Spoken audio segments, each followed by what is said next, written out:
ក្រសួងអប់រំយុវជននិងកីឡាកំពុងខិតខំប្រឹងប្រែងយ៉ាងខ្លាំងដើម្បីលើកកម្ពស់ការបង្រៀនគណិតវិទ្យានិងភាសាខ្មែរកម្រិតដំបូងដែលមានថ្នាក់ទី1 ទី2 និងទី3នៅទូទាំងប្រទេសដើម្បីជំរុញការខិតខំប្រឹងប្រែងនេះឲ្យទទួលបានជោគជ័យក្រសួងបានសហការជាមួយដៃគូអភិវឌ្ឍន៍នានាដើម្បីរៀបចំសៀវភៅណែនាំគ្រូសៀវភៅជំនួយសិស្សសៀវភៅលំហាត់កូនស្វាឆ្លាតវីដេអូនិងសម្ភារៈសម្រាប់បង្រៀននិងរៀនផ្សេងទៀតដើម្បីប្រើប្រាស់សៀវភៅនេះជាទម្រង់ Digital លោកគ្រូអ្នកគ្រូអាចរកបានភ្លាមនៅសម្ភារៈសម្រាប់បង្រៀនមេរៀនណាមួយដោយប្រើ Telegram យើងគ្រាន់តែបើកកម្មវិធី Telegram និងស្វែងរក Channel ឈ្មោះធនធានបង្រៀនថ្នាក់ដំបូងឬប្រើកាមេរ៉ាទូរស័ព្ទសម្រាប់ Scan កូដនេះរួចចុចប៊ូតុង Start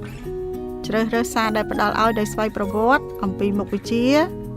កម្រិតថ្នាក់និងលេខទំព័រនៃសៀវភៅសិក្សាគោលដែលត្រូវបង្រៀនឧទាហរណ៍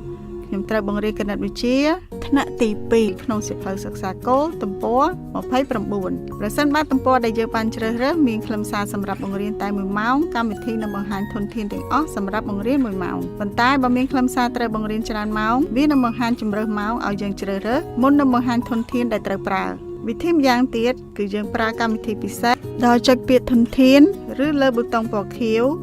នៅផ្ទាំងធនធានបង្រៀនថ្នាក់ដំបូងនៅបង្ហាញឡើងដើម្បីឲ្យយើងជ្រើសរើសមុខវិជ្ជាកម្រិតថ្នាក់និងលេខទំព័រសៀវភៅសិក្សាគោលដែលត្រូវបង្រៀនបន្ទាប់មកចុចស្វែងរក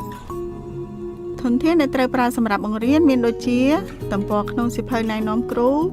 សៀវភៅជំនួយសិស្សសៀវភៅលំហាត់កូនស្វាឆ្លាតនិងវីដេអូបង្ហាញអំពីរបៀបធ្វើលំហាត់នៅទំព័រនោះយើងចុចនៅលើតំណភ្ជាប់ដើម្បីចូលមើលខ្លឹមសារនីមួយៗឥឡូវនេះលោកគ្រូអ្នកគ្រូសាកល្បងប្រើ Telegram ដើម្បីស្វែងរកសម្ភារៈសម្រាប់មេរៀនដែលត្រូវបង្រៀនថ្ងៃនេះមើលថាតើវាបង្ហាញត្រឹមត្រូវឬទេសិនបើមានបញ្ហាសូមផ្ដល់មតិយោបល់នៅខាងក្រោមវីដេអូនេះ